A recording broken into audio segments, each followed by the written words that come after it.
স্বামী কে? স্বামীর সম্মান বোঝেন আপনি? স্বামী কে? যার ব্যাপারে নবী সাল্লাল্লাহু আলাইহি ওয়াসাল্লাম বলেছেন, আমি যদি আল্লাহ ছাড়া অন্য কাউকে সিজদা করতে বলতাম তাহলে মেয়েদেরকে বলতাম তারা যেন স্বামীদেরকে সিজদা করেন। আপনাকে আমি কিভাবে বুঝাবো স্বামী কে? স্বামীর মর্যাদা কোথায়? এগুলো কি ইসলাম মেয়েদেরকে ডমিনেট করছে এগুলো দিয়ে? কেন? এই স্বামী আপনার জন্য সারাটা জীবন ক্ষয় করে ফেলে। একটা চোর পর্যন্ত, একটা চোর, একটা করাপ্টেড মানুষ, দুর্নীতিগ্রস্ত মানুষ, সে চুরি করে দুর্নীতি করে এনে বাচ্চাকে খাওয়ায়। একটা ধর্ষক পর্যন্ত ওর মেয়েকে আদর করে। পুরুষ মানুষ কি জিনিস কেমন করে বুঝবেন? সারাটা জীবন ক্ষয় করে ফেলায়। যদি আপনি তার আনুগত্য করেন, তার সামনে সুন্দর মতো থাকেন, তার কথার সাথে তর্ক না করেন, ভালোবাসা দিয়ে থাকেন, আপনার জন্য সে জীবন দিতে প্রস্তুত থাকবে। এরকম পুরুষ মানুষ। আপনাদেরকে কেউ চোখ তুলে তাকে চোখ তুলে ফেলাবে, এরকম পুরুষ মানুষ। আর এখন তো পরিস্থিতি ডিফারেন্ট। বাসায় পুরুষ বাইরের ছেলের সাথে ফোনে প্রেম হয়ে গেছে, পালাই চলে গেছে, বিয়ে করে ফেলছে।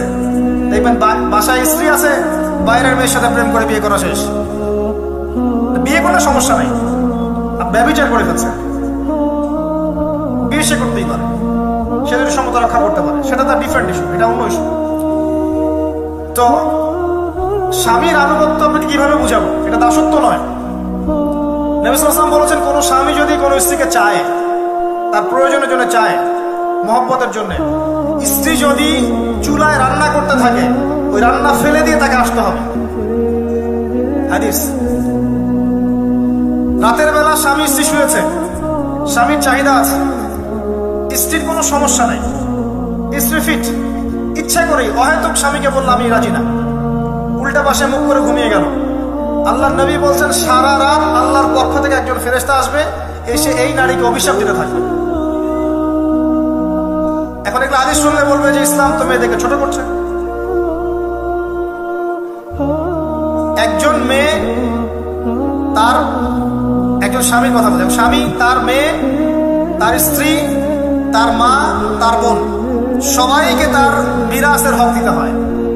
একজন মেয়ে তার বাবার সম্পত্তি পায়, কোন কোন ক্ষেত্রে তার ভাইয়ের সম্পত্তি পায়, তার স্বামীটা তো পাই, তার ছেলেরটাও।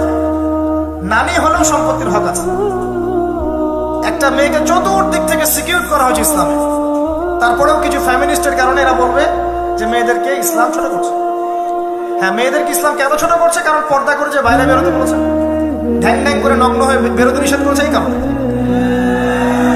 যদি বলে যে হ্যাঁ ইসলাম আপনাদেরকে ফ্রি মিক্সিং এর স্বাধীনতা দিচ্ছে, আপনারা সবাই ফ্রি মিক্সিং করেন, গেঞ্জি পরেন, টি শার্ট পরেন, স্যান্ডো গেঞ্জি পরে বাইরে ঘুরে বেড়ান, টাইট ফিটিং প্যান্ট পরে বাইরে ঘুরে বেড়ান, সব জায়গায় আপনারা ফ্রি মিক্সিং করেন, পর্ন দেখেন, জেনা করেন, মদ খান, ইসলাম খুব ভালো। তখন তোমাদের জন্য তো ইসলাম নয়, তোমরা জাহান্নামে যাও, আল্লাহর কি আসে যায়? ইসলাম তোমাদের জন্য নয়, তোমরা জাহান্নামে গিয়ে মরো, ইসলামের কিচ্ছু যায় আসে না। আল্লাহর ওয়াস্তে পারিবারিক আদর্শের দিকে ফোকাস করেন প্রিয় ভাই। নিজে জাহান্নামের আগুন থেকে বাঁচেন, পরিবার বর্গকে